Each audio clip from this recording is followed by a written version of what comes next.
नमस्कार। हाल ही में राज्य सरकार के द्वारा शासकीय सेवक और उनके आश्रित परिवार के सदस्यों के लिए राज्य के अंदर 103 और राज्य के बाहर 3 निजी चिकित्सालयों की सूची जारी की गई थी, जिसमें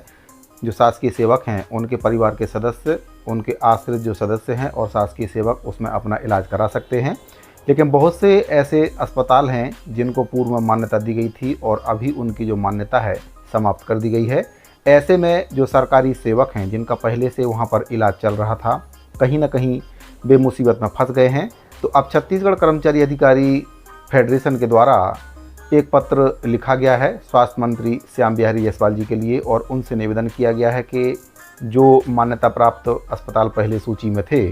और किसी कारण से उनकी मान्यता रद्द कर दी गई है, और आखिर मान्यता क्यों रद्द की गई है इसके बारे में भी आपको मैं बताऊंगा। तो उनको दोबारा से मान्यता देने के लिए निवेदन किया गया है, क्योंकि जो शासकीय सेवक और उनके आश्रित परिवार के सदस्य हैं, साथ ही जो जनप्रतिनिधि हैं उनके भी जो परिवार के सदस्य हैं, उनका इलाज कहीं ना कहीं उन हॉस्पिटलों में चल रहा था। मान्यता रद्द होने की वजह से उनकी जो सेवा है बाधित हो रही है, उनको स्वयं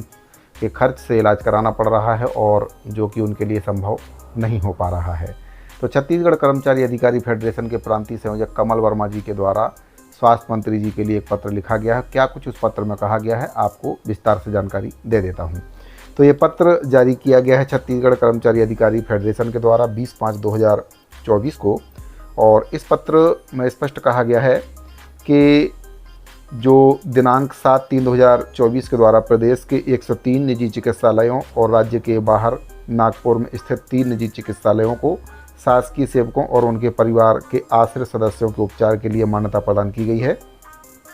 यहाँ पर इसमें बताया गया है कि इस वित्तीय वर्ष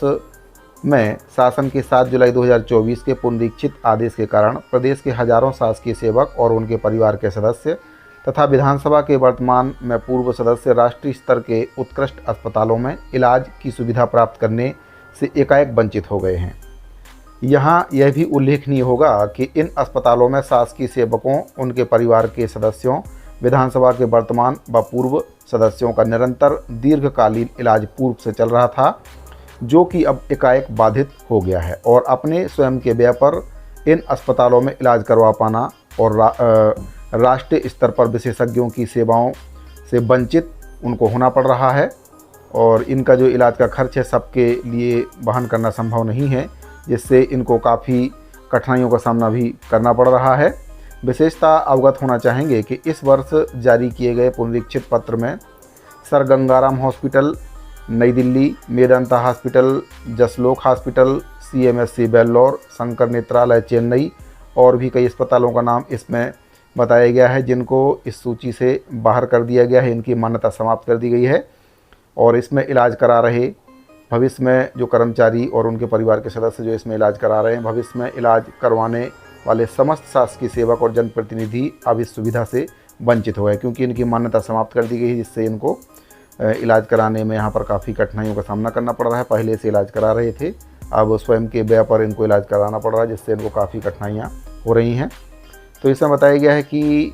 जो ये हॉस्पिटल हैं इनकी मान्यता क्यों रद्द की गई, इसके बारे में भी आपको बता देता हूँ। इस संदर्भ में पूछताछ करने पर ज्ञात हुआ है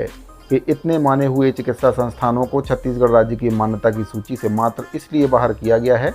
क्योंकि उनके द्वारा संभवतः 50,000 या 1 लाख रुपए की कोई निर्धारित राशि जमा नहीं कराई गई है।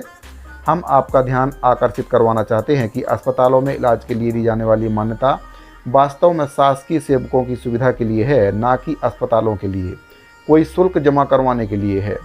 संवेदनशील सरकार के द्वारा अपने कर्मचारी एवं निर्वाचित जनप्रतिनिधियों की देखभाल के लिए ये सुविधा प्रदान की जाती है, जिसमें अस्पतालों से सरकार का कोई आर्थिक लाभ प्राप्त करने का जो लक्ष्य है नहीं होना चाहिए।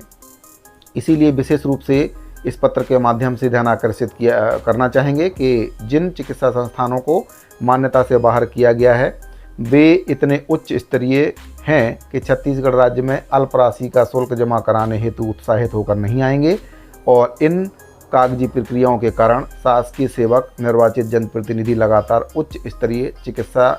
सुविधा से वंचित होते जाएंगे। तो इस पत्र के माध्यम से निवेदन किया गया है कि जो 50,000 या 1 लाख रुपए की राशि है जो इन अस्पतालों के द्वारा नहीं भरी गई है, जिस वजह से इनकी मान्यता समाप्त कर दी गई है,